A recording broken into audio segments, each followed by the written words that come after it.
Hey guys, today we're going to be talking about solving equations containing two radicals. So this is going to be a continuation of the previous video where we were solving equations containing one radical. Now we're going to be solving equations containing two radicals, so it's the same concept except now you have two radicals. Alright, so it's a little bit different but not really. Now remember when we're solving equations containing one radical, we try to isolate the radical, okay, and then we work on getting rid of it. Well, notice here that we have a radical on both sides, right? So what you want to do here, right, look what's going to happen.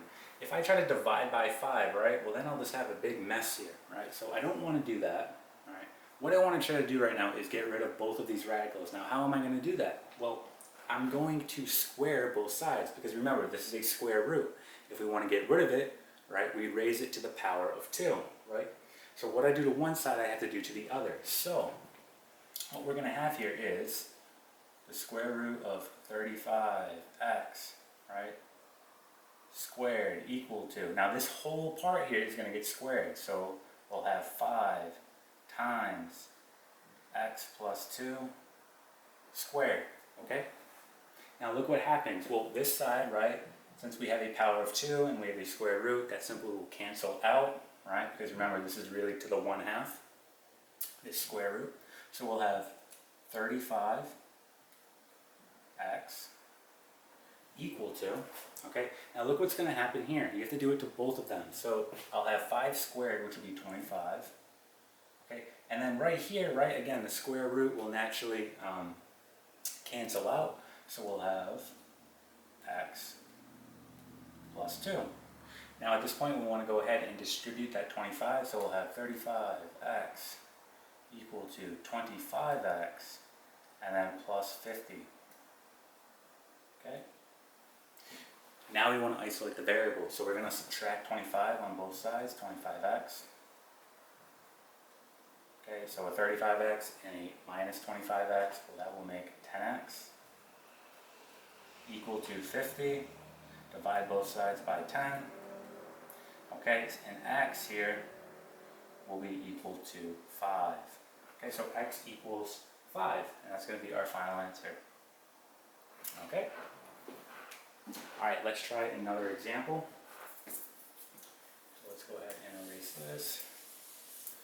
And let's try another one. So we can have the square root of 8x plus 6 equal to 3 times the square root of x. Now, same deal here. We have a radical on both sides, so again, if you try to divide by 3 here, well, you're just going to have a big mess. So we want to try to get rid of the radicals entirely, right? And since we're dealing with a square root, we want to raise it to the power of 2, right? That will naturally cancel it out, right? If it was a cubed root, we'd raise it to the power of 3, right? And so on. So we're dealing with a square root though, so we want to raise both sides to the power of 2. So we're going to go ahead and do that. So we'll have 8x. So the square root of 8x plus 6, all raised to the power of 2.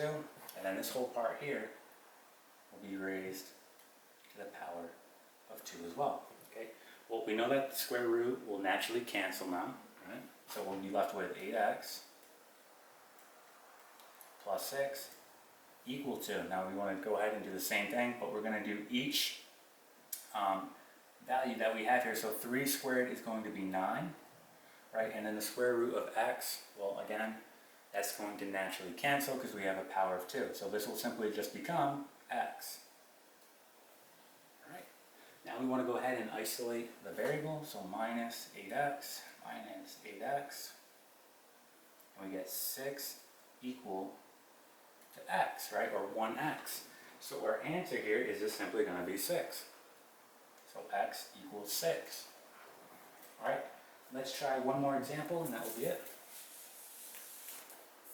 So we can have the cubed root x plus 6, and we have equal to 2 times the cubed root of x minus 1. Okay, so same deal here. We have a radical on both sides. This time it's a cubed root.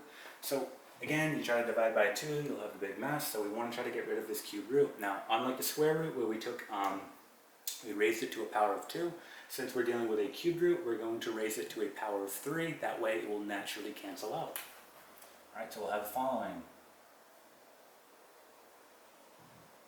Alright, we're going to raise this to the power of 3 so that the cubed root will naturally cancel out. Okay, and this whole thing over here is also going to get raised to the power of 3.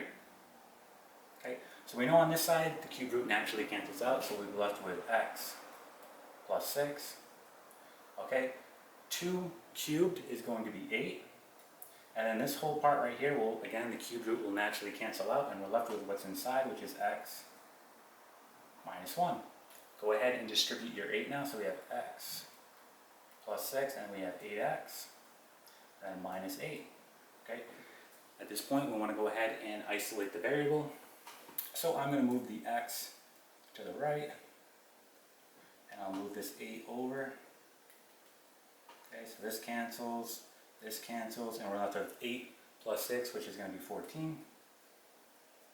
Okay, and then 8x minus x is going to be 7x. Now simply just divide both sides by 7, and we get x equals 2. Okay, and that there will be our final answer. Alright, and that's how you go about solving equations containing two radicals.